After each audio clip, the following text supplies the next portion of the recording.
Okay. ఈ తెలుగు భాష పాట ఒకటి ఇట్లా ఇవి పాడడానికి ఇట్లా ఈ పాట రికార్డింగ్ చూపిస్తానికి వచ్చి చేస్తుంటే పైసలు ఓ టైంలో లేవు ఇక. ఓకే. ఎట్లా చేయాలి? నేను ఇంటికి పోతాప్పుడు తోకిరాయి మందం ఉన్నాయి. ఏం చేయాలి? ఏ హోటల్లో తిన్నా పైసలు కావాలి. ఏం చేయదు ఎట్లా చేయద్దు అని చిన్నగా అటు పడిపోతున్నాయి. నన్ను మోతాదు దొరుకుతుందేమో, ఆఖరికి ఒక బిస్కెట్ ప్యాకెట్ అని కొనుక్కొని తింటాను పోతున్నా. అప్పటికే చాలా ఇదైంది తాత. నైట్ బువ్వ తినలే. పొద్దుగాల నేను గొర్రెకాయ పోయేటోని అయితే తట్టెడు తింటున్నాయి. ఇప్పుడు ఈడంగాడంగా తిరిగి ఏసీ కార్లలో తిరిగి ఈడంగాడంగా ఉంటున్నకు ఆకలి కాదు. కానీ పొద్దున్న లేస్తే మనం గొర్రెలు తిరిగిన పని చేసిన వాళ్ళం అయితే, చెమట వచ్చిన వాళ్ళం అయితే, అమ్మా ఏం చేయాలి, ఈ ఆకలి తట్టుకుంటట్లేదు సస్తాట్టున్నా అని చిన్నగా వెళ్ళి నడుచుకుంటూ పోతుంటే ఈ క్యాన్సర్ హాస్పిటల్ ముందర కార్లలో బువ్వ తీసుకొచ్చి పంచుతురు, బువ్వ పెడుతురు, ప్లేట్లు గీట్లు అన్నీ ఆలే. అమ్మా ఇదేదో ఇక్కడ నా కడుపు నింపుకోవాలరా, తట్టుకుంటట్లేదని ఎమ్మటే పోయినా ప్లేట్ తీసుకున్నా. ఇక ఉంటారుగా క్యాన్సర్ రోగులు, ఇక వారితో లైన్ కట్టిన ఆడ. అట్లా చాలా బాధపడ్డా, కన్నీళ్ళు, అసలు మామూలు దుఃఖం కదా దుఃఖం. కానీ అక్కడ లైన్ లో నిలబడ్డప్పుడు అనుకున్నావా, ఎందుకు వచ్చాను నేను, ఏంటిది నా పరిస్థితి ఏంటిది అని ఆలోచించిన అప్పుడు మనసు అంటది మనం ఎంత అనిపించింది. పాట కోసము ఇవాళ కడుపులో పేగులు గుర్రా గుర్రా అని గుంజుతుంటే ఇవాళ ఇంటలతో పంచాది పెట్టుకొని ఇవాళ ఈ పాట కోసం నేను ఇవాళ నా ఆరోగ్యం కూడా దెబ్బతిన కాడికి వచ్చింది. టైంకు తిండి తినక కింద పడి బేవోస్లయ్యే కాడికి వచ్చింది అనేది అనిపించింది ఆత్మ. కానీ ఉలి దెబ్బలు తింటేనే రాయి శిల్పం కాదు అన్నట్టుగా ఇక కష్టాలు లేనిది ఫలితం ఉండదు అనేది. మళ్ళీ ఇప్పుడు నర్సే తాత ఫలితంలో ఉన్నాడా, కష్టాల్లో ఉన్నాడా? ఇంకా అంటే తాత ఇప్పుడు ఏఎన్ఎన్ న్యూస్ ఛానల్కి వచ్చినాక నాకు సంస్థ చాలా స్వేచ్ఛనిచ్చింది. ఎందుకంటే నేను ఎక్కడ పోయినా నర్సయ్య ఒక మంచి కార్యక్రమం చేసుకొని వస్తాడు, కష్టపడతాడు. మెయిన్ ఏంటంటే నర్సయ్య కష్టపడతాడు.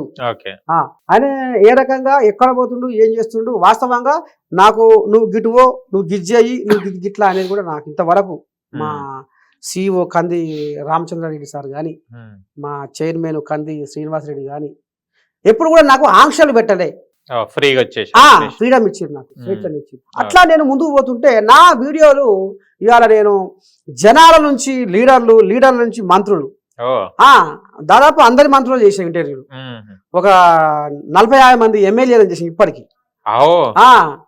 ఇక నేను మంత్రులు ఎవరెవరు, పొన్న ప్రభాకరు, బట్టి విక్రమార్క గారు, మళ్ళా పోతే వివేక్ వెంకటస్వామి, వాకిడి శ్రీహరి, సీతక్క, అందరూ చేసుకోవడం పోయినా. అయితే నా వీడియోలు బాగా అంటే అందరూ చేసిన, బీజేపీ వాళ్ళు, ఈ కాంగ్రెస్ పొలిటికల్ లీడర్స్ అందరూ చేసిన, ఇట్లా బాగా వైరల్ అవుతుంది.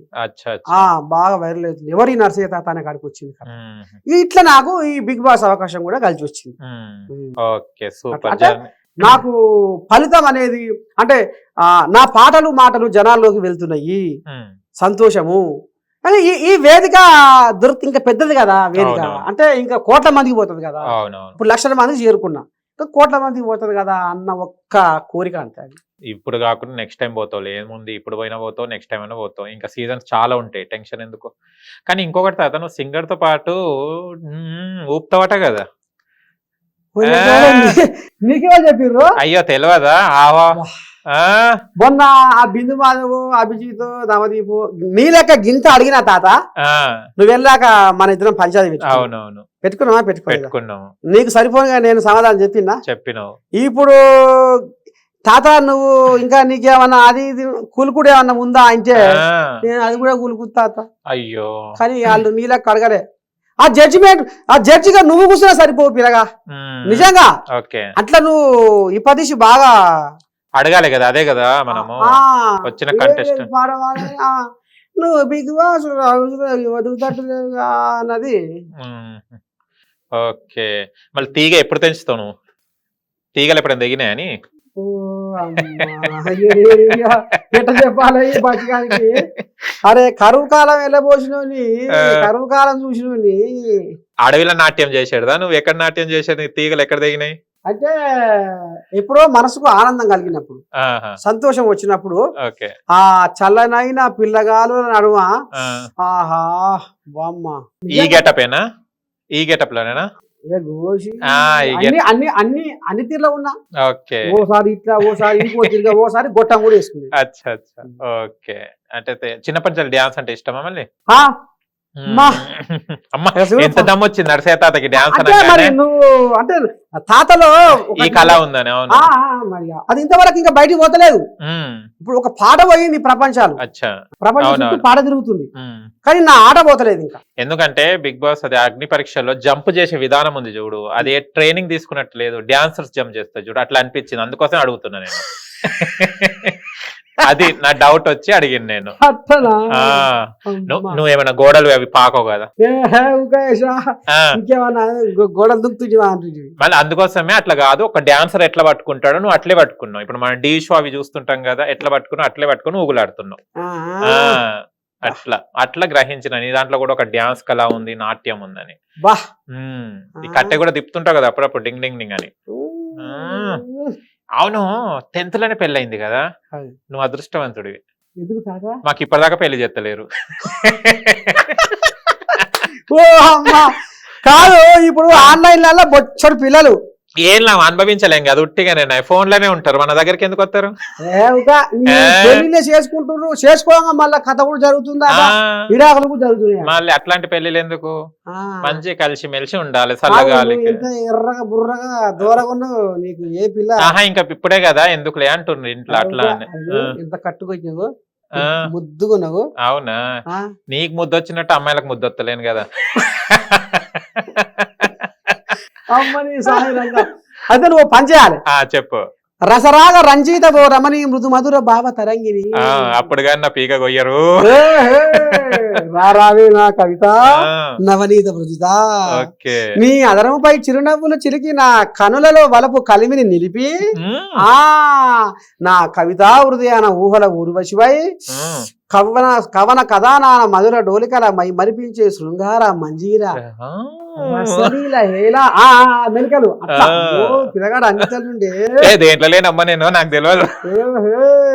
జాబులు వై వేకువ సంధ్య వై జగత్తునంత ఉషస్సు నింపే తమస్సు ననచగా రావే రసరాగ రంజితము రమణి అని నువ్వు ఇట్లా యాటసపల ఇట్లా మెసేజ్ పంపరాదు.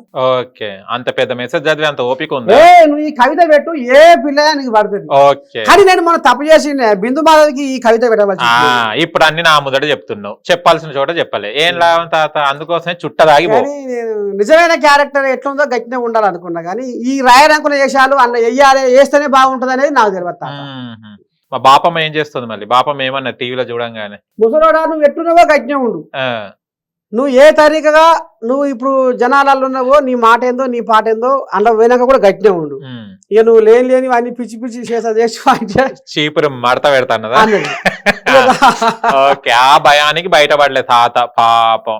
బాపమ్మ ఇంకోసారి ఆడిషన్ పోయినప్పుడు మొత్తం ఫ్రీగా వదిలే, విశ్వరూపం చూపెట్టు అని చెప్పేయి అంతే. అప్పుడే పెంచుకుంటాడు. బిందు మాతో మాట్లాడితే ఏమనుకుంటావు, నా ఇంట్లో ఆమె, శ్రీముఖితో మాట్లాడితే ఏమనుకున్నావు, మా ఇంటి ఆమె అని నువ్వు భయపడ్డావు కదా తాత పాపం. ఆ భయంతో పోయి బయటికి వచ్చినావు. ఏం కాదులే, ఊగులాడైతే వచ్చినావు, అది బాగా నచ్చింది. ఎవరు ఊగని నువ్వు మాత్రం ఊగినావు చూడు, భలే నచ్చింది. ఓకే.